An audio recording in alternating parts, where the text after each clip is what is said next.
अब हम आते सेक्शन नंबर 314 के ऊपर। यहां बात करी गई है क्रिमिनल ब्रीच ऑफ ट्रस्ट के बारे में। फॉर एग्जाम्पल, एक बंदा है, वो अपनी प्रॉपर्टी जो है बी को जाके दे देता है। सपोज बी एक ज्वेलर है, बी को अपनी प्रॉपर्टी देता है और वो बोलता है कि इस ज्वेलरी को आप ठीक कर दो। यहाँ पे अगर बी उस ज्वेलरी आइटम को बेच देता है तो हम बोलेंगे कि क्रिमिनल ब्रीच ऑफ ट्रस्ट का ऑफेंस यहाँ पे कमिट हो रहा है। तो अगर आप अपनी कोई भी प्रॉपर्टी सामने वाले बंदे को दे रहे हो ट्रस्ट करके, एंड वो सामने वाला बंदा उसको बेच देता है या फिर खुद यूज कर लेता है पूरी, यहाँ पे हम बोल सकते हैं कि क्रिमिनल ब्रीच ऑफ ट्रस्ट का ऑफेंस कमिट हुआ। ओके, अब यहाँ पे एक और चीज लिखी हुई है। सपोज एक पर्सन है, ये बी को बोलता है कि मैं तेरे को मैं प्रॉपर्टी दे रहा हूं और इस प्रॉपर्टी को तेरे को सी को ही जाके बेचना है, तेरे को और किसी भी पर्सन को ये प्रॉपर्टी नहीं बेचनी है। यहाँ पे बी क्या करता है, इस प्रॉपर्टी को जाके डी को बेच देता है। डी उसका दोस्त होता है। यहाँ पे भी हम बोल सकते हैं कि criminal breach of trust commit हुआ है, बिकॉज बी ने एक ही जो इंस्ट्रक्शंस हैं उसको नहीं माना। ओके, तो इस पर्टिकुलर केस में भी क्रिमिनल ब्रीच ऑफ ट्रस्ट हो सकता है।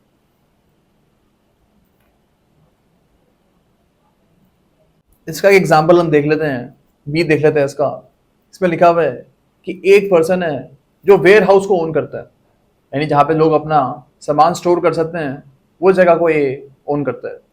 अब जेड एक जर्नी में जा रहा होता है और अपना सारा सामान वो ए को जाके दे देता है कि मेरे सामान का आप ध्यान रखना। ओके, अब ए क्या करता है, वो सारा सामान वो बेच देता है। यहाँ पे हम बोल सकते हैं कि ए ने क्रिमिनल ब्रीच ऑफ ट्रस्ट किया है, बिकॉज जेड ने उसको कभी भी ये चीज नहीं बोली थी कि मेरे सामान को तो बेच दियो। जेड के कंसेंट के बगैर ए काम कर रहा है, तो उसको सेक्शन नंबर 314 में पनिशमेंट मिल सकती है।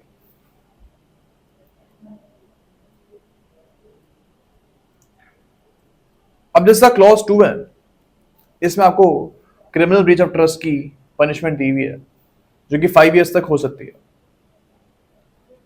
क्लॉज 3 इसका बोलता है कि अगर आप एक कैरियर, वॉर फिंगर या वेयर हाउस कीपर हो, यानी सपोज कैरियर यहाँ पे ये बोलता है कि आपने कुछ आइटम दिए हैं फ्लिपकार्ट वालों को और फ्लिपकार्ट वाले जो हैं वो उस आइटम को यूज कर लेते हैं।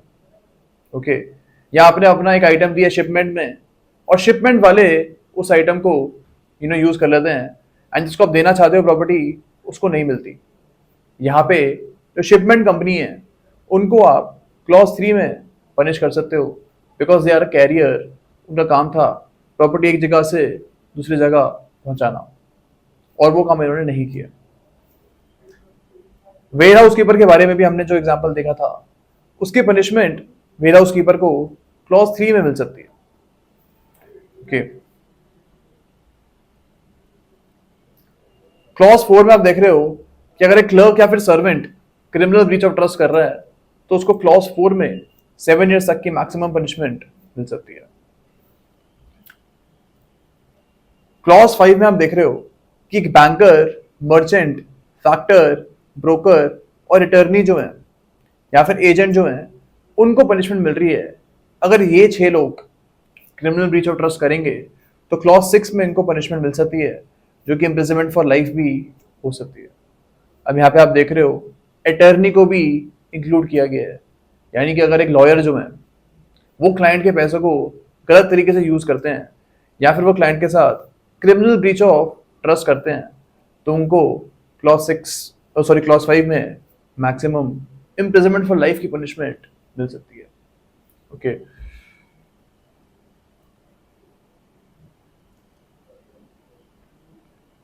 अब सेक्शन नंबर 315 पे हम आते हैं। इसमें रिसीविंग ऑफ स्टोलन प्रॉपर्टी की पनिशमेंट दी हुई है, यानी अगर आप जानबूझ के एक चोरी हुई प्रॉपर्टी को खरीद लेते हो, उस केस में क्लॉज 1 में आपको पनिशमेंट मिल सकती है। यहाँ पे बोला गया है कि अगर एक प्रॉपर्टी को आप थेफ्ट करके लेके आ रहे हो या फिर एक्सटॉर्शन करके लेके आ रहे हो या फिर आप क्रिमिनल ब्रीच ऑफ ट्रस्ट करके प्रॉपर्टी लेके आ रहे हो या फिर मिस एप्रोप्रिएशन या फिर क्रिमिनल ब्रीच ऑफ ट्रस्ट करके प्रॉपर्टी लेके आ रहे हो, तो उसको आप स्टोलन प्रॉपर्टी की डेफिनेशन में काउंट करोगे, एंड अगर एक पर्सन बी है, सपोज बी को पता है कि जो प्रॉपर्टी ए उसको बेच रहा है ये स्टोलन प्रॉपर्टी है, स्टिल वो उसको खरीद लेता है, तो बी को हम सेक्शन नंबर 315 में पनिश कर सकते हैं। अब यहां पे बोला गया है कि अगर ये चोरी, सपोज जो ए के पास चोरी के आइटम है ये इसने इंडिया के बाहर करी थी, सपोज यूके में इसने चोरी करी थी एंड ये प्रॉपर्टी आके इंडिया में बेच रहा है, स्टिल यहाँ पे बी को अगर पता है कि चोरी के आइटम है तो उसको सेक्शन नंबर 315 में पनिशमेंट मिल सकती है। ओके, अब इसमें लिखा हुआ है कि अगर जो चोरी के आइटम है ये उसके ओनर के पास वापस चली जाती है, तो हम ये नहीं बोलेंगे कि वो प्रॉपर्टी अभी भी स्टोलन प्रॉपर्टी है, बिकॉज अब जो उसका मालिक है, जिसका रियल मालिक है, उसके पास प्रॉपर्टी वापस चली गई है। ओके, अब क्लॉज 2 में पनिशमेंट दी हुई है हमको, मैक्सिमम यहाँ पे 3 इयर्स तक की पनिशमेंट गिवन है। क्लॉज 3 पे हम आते हैं, इसमें बोला हुआ है कि अगर आप एक डकैती में यूज हुई हुई प्रॉपर्टी को यूज करते हो, सपोज 5 लोग मिलकर डकैती करते हैं और बहुत सारा गोल्ड वो लेके आते हैं। अब एक पर्सन है एच को पता है कि ये जो गोल्ड है ये डकैती के दौरान कलेक्ट हुआ था, फिर भी एच जो है इस गोल्ड को खरीद लेता है सस्ते दामों में। यहाँ पे एच को हम क्लॉज 3 में पनिश कर सकते हैं। अब जो क्लॉज 4 है इसमें बोला हुआ है कि अगर आप रेगुलर बेसिस पे ये स्टोलन प्रॉपर्टी को खरीदते हो, आपका धंधा ही है ये चीज का, तो क्लॉज 4 में आपको पनिशमेंट मिल सकती है। अब जो क्लॉज 5 है वो बोलता है कि अगर आप एक स्टोलन प्रॉपर्टी को ठिकाने लगाने की कोशिश करते हो, ओके, सो कंसील करने की कोशिश करते हो, इन दिस केस क्लॉज 5 में आपको पनिशमेंट मिल सकती है। अब सेक्शन नंबर 316 पे हम आते हैं, इसमें बात करी गई है चीटिंग के बारे में। अभी बात करी गई है, इसमें बोला हुआ है कि अगर आप डिसऑनेस्टली एक पर्सन को इंड्यूस करते हो एक प्रॉपर्टी उसको देने के लिए, सपोज ए जो है ये बी को फ्रॉड करता है उसके साथ और वो उसको बोलता है कि आप 1 करोड़ रुपए जीत चुके हो। वो बी को ऐसा बोलता है एंड उसके बाद फिर बी को बोलता है कि आप पहले एक प्रोसेसिंग फी हमको दे दो, अगर आपको 1 करोड़ रुपए चाहिए तो पहले आप हमें 1000 रुपए दो, फिर हम आपको सारे पैसे ट्रांसफर कर देंगे। यहाँ पे बी जो है एक ही बातों में आके, एक के फ्रॉड में आके इसको 1000 रुपए ट्रांसफर कर देता है। यहाँ हम बोल सकते हैं कि चीटिंग कमिट हुई है, बिकॉज बी ने इस धोखे में आके एक प्रॉपर्टी अपनी ए को डिलीवर करी है। ओके, यहां पे आप देख रहे हो कि 316 का जो ऑफेंस है वो तभी कमिट होगा जब बी को कोई नुकसान होगा, यानी उसको अगर बॉडी, माइंड या फिर रेपुटेशन या फिर प्रॉपर्टी का नुकसान होगा तभी हम मानेंगे कि चीटिंग का ऑफेंस कमिट हुआ है। हमारे एग्जाम्पल में बी जो है उसको प्रॉपर्टी का नुकसान हुआ है, उसके जो पैसे हैं वो जा रहे हैं और ए ने उसके ऊपर 1000 रुपए का यहाँ पे नुकसान करवाया है, तो in this case the offence of cheating has been committed. अब इसकी जो एक्सप्लेनेशन है ये बोलती है कि अगर आप एक डिसऑनेस्ट कंसीलमेंट करते हो एक फैक्ट का तो भी चीटिंग हो सकती है। सपोज ए बी को गाड़ी बेच रहा था और ए को पता था कि वो जो गाड़ी है एकदम ही खराब है, एकदम चलती नहीं है, और बी को वो यहाँ पे ठगना चाहता था। अब यहाँ पे बी जो है गाड़ी के पैसे ए को दे देता है एंड बाद में उसको पता लगता है कि भाई गाड़ी तो चल ही नहीं रही है।